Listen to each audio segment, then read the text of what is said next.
So let's talk about the new Drukhari character who's trying to win the prize for how many knives they can put in someone in one turn.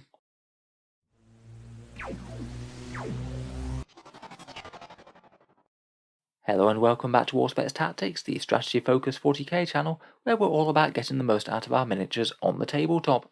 In today's video we're talking Drukhari again, and we're looking at Lelith Hesperax along with her shiny new miniature from Games Workshop. In the background she's the pinnacle of the Witch Court of Strife, a peerless combatant in the arena. Dancing brings round her opponent as she bleeds them dry with her characteristic 2 perfectly weighted daggers. Many whisper that she made a pact with the homunculi, swapping her blood for hydrenalin, and has been augmented far beyond the Drukhari of her kind. The truth is far simpler though. Lelith is simply a natural born killer, and unlike much of her kind, eschews combat drugs entirely, believing that they will do nothing but cloud her natural perfection. Let's see how the rules for this perfect gladiator fare up in 40k then. So Lelith Hesperax is an HQ choice for Codex Drukhari. She's 90 points, 5 power level, and is taken for the Witch Court of Strife. You can see her stat line on the bottom right there. She's movement 8, weapon skill and ballistic skill 2+, strength and toughness 3, 5 wounds, 7 attacks, leadership 8, and a 6+ save. So like most of the Drukhari, she's very fast, pretty murderous with the sheer amount of attacks that she gets, though even with a 4+ invul save and -1 to hit in close combat, she does remain really quite fragile. If she gets caught exposed to enemy return fire, then even a squad of guardsmen or space marines with basic weapons could dispatch her. That means, like a lot of Drukhari, she's all about the damage outputs to see how good she is, and she is armed with Lelith's blades, a pair of daggers that gives her +1 strength, AP -3, damage 1, and 6s to hit score an additional hit. On top of that, she also gets the new Blade Artist rule, getting a little boost up to AP -4 on every roll of a 6 to wound. It will help against space marines. On average, in a single round of combat, she'll kill on average 4 or 5 dead guardsmen, 3 wounds on space marines, or around 3 wounds on a space marine captain, as she gets to reroll both hits and wounds against characters.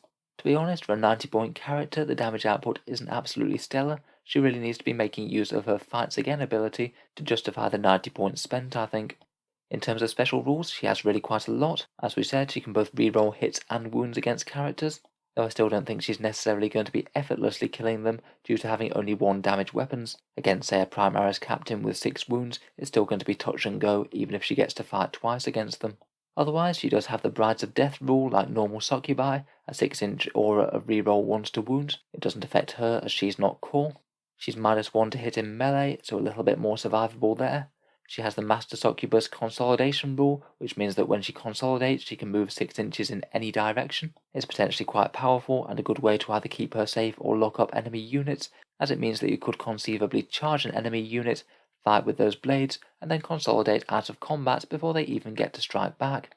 Like all succubi and witches, she has the no escape roll. You roll a dice against your opponent, and if you win the roll off, then you can't fall back. Pretty handy whenever you're fighting gunline troops. Things like Tower and Guard won't thank you for this. And then finally we have Natural Perfection, which is a buff that you have to choose in the command phase. Either you get to choose Advance and Charge, or Fall Back and Charge, or you get to choose to be able to fight again at the end of the fight phase. To be able to fight again, she does have to have slain a model, which does kind of hamper her if she is going to be going after characters. Unless you also have another infantryman nearby to try and casually kill with 1 or 2 attacks, then you're not going to be getting all those extra attacks that you could get. I'd say for that reason, out of the 2, she's far better at just going through lots and lots of infantry, compared with trying to assassinate characters, as she's not going to be getting double attacks, and there's a very good chance she's not going to kill 1 character in a single round of combat. The Advance and Charge and Fall Back and Charge is pretty useful though.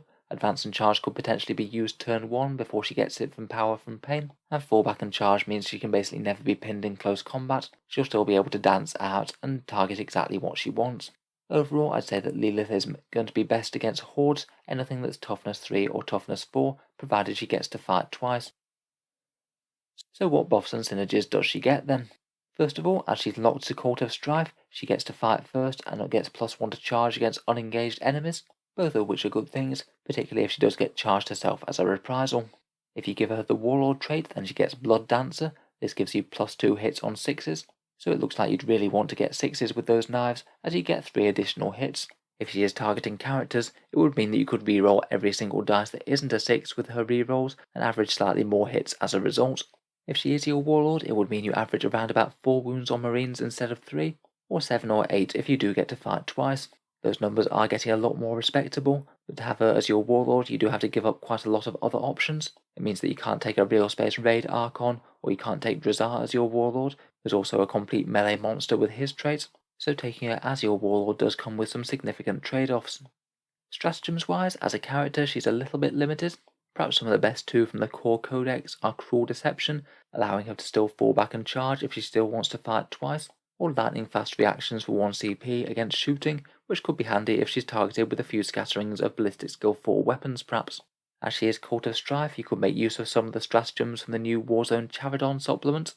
Flawless Approach could allow you to ignore Overwatch, which could be a genuine credible threat to her from some units. She really doesn't want to get hit by a bucket load of flamers, otherwise she's going to die.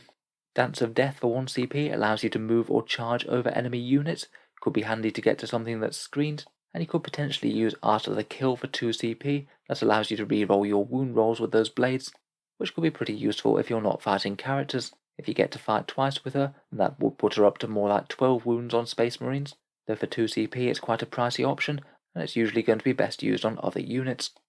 Finally, I think that Lelith is typically going to want a transport vehicle. She needs some way of delivering herself into combat, so either she's going to have to skulk in ruins or be shielded by screening units pretty hard, but zipping up the board in something like a Raider or a Venom alongside a retinue seems like a good idea to me. Talking of retinues, as she is a Master Succubus, you can include a unit of Hecatari Blood Brides in the detachment, so you could field her alongside a very fighty squad of witches. So how is Lelith likely to fare in game then? Ideally, I think her main play is going to be wanting to jump out of a transport and either kill hordes or put a dent in characters, though she's going to be far more reliable going after cheap support characters than actual full-blown fighty HQs with good invuls. I think to make the most value out of her, you do need to make sure that she's fighting twice, otherwise her damage output's a bit subpar, but you need to be quite careful when doing so, as you just don't want her to take too much damage or die to the return attacks.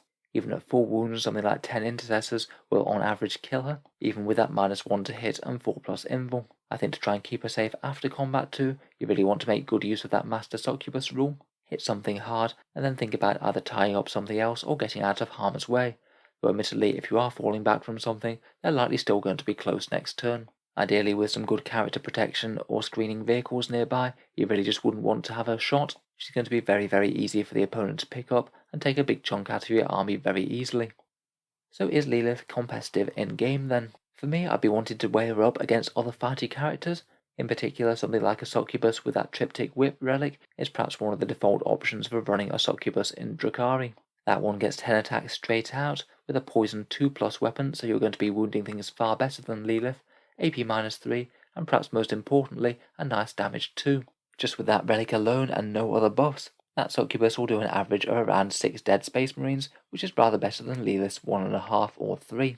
On top of that, you get your choice of warlord traits, not being locked to the Cult of Strife, and also being far cheaper at 60 points rather than all the way to 90.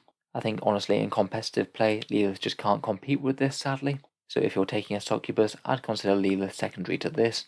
Otherwise, if you are looking for other fighty characters, Drukhari is thoroughly murderous. He does cost significantly more, but he can handle himself against the heaviest tanks, as well as heavy infantry and characters, far better than Lelith can. He's also really quite a pain to remove between a 2+ armor, 4+ invul, and -1 damage.